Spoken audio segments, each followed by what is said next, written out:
Okay, and you just tell me when you want to start. All ready to go. Okay. Hi, my name is Jack Sword, and I'm the alumni advisor for Pi Kappa Alpha here at Sdsu State.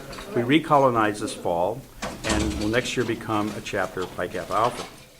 Can you tell us a little bit about the journey of the fraternity, what it was like decades ago, where it is now, and where you want it to go? Yes. So I graduated 45 years ago, and back in those days here at Sdsu State, it was like the Wild Wild West. The Pikes had a edgy background.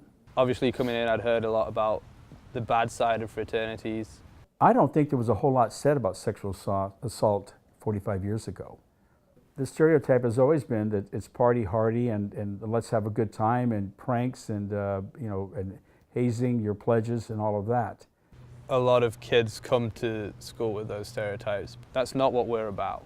My name is Jonathan Ruiz. I was the past president and the founding father of Pi Kappa Alpha. As we were starting our colony on campus last fall, we came into something none of us expected. It's on us to stop sexual assault. We couldn't go to socials, we couldn't talk to any fraternities, any other sororities at the time. We realized how serious it was.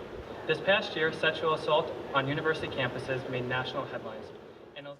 Everybody in the fraternity either rejected a bid from another fraternity because it wasn't quite what they were looking for, or was not in the Greek system beforehand. And so we've never seen it from the inside looking out. We've only ever seen the media coverage and seen how big of an issue the sexual assault, sexual harassment arena is for Greeks. This is our opportunity to make a huge impact for Pike on this campus. We didn't want to be part of that kind of organization. We didn't want to be part of that kind of system. We wanted to change that system from the inside out. By taking initiative and being leaders in this role. If we followed a no means no process and someone is passed out drunk, how would they have the opportunity to say no? One of my brothers, Andy Tran, made a huge presentation about sexual awareness. 2014, the Yes Means Yes law got passed, affirmative consent, and I remember having a lot of conversations with friends who thought it was crazy, that it would never work, that it would require people before they have sex to have it in writing and fill out contracts and things like that. What would you do if someone you know came to you and said, I was sexually assaulted?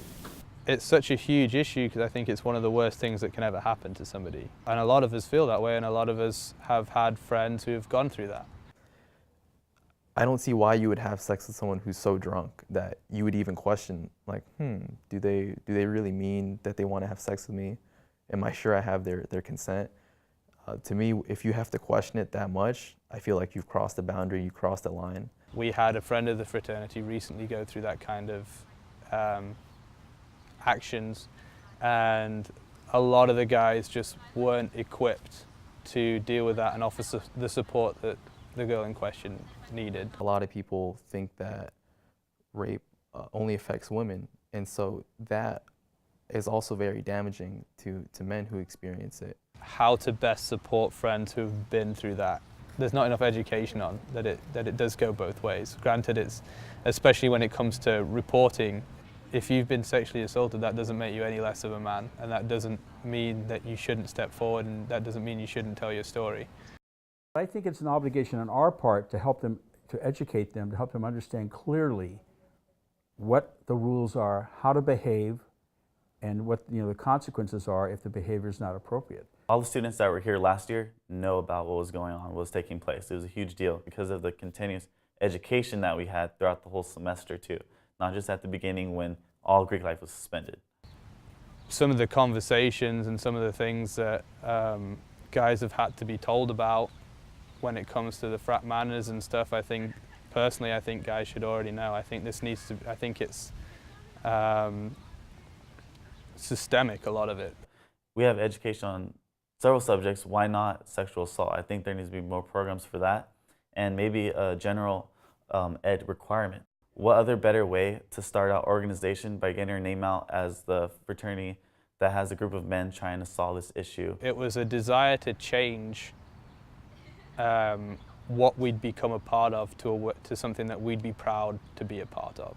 I definitely do want to stay very active in this field, and I want some kind of career centered around either as an educator or in education reform. I think we've had a good start. I think now we need to take it up to the next level, and more just than Greeks, though the Greeks get a lot of bad press, but it's across the board that people need to be informed.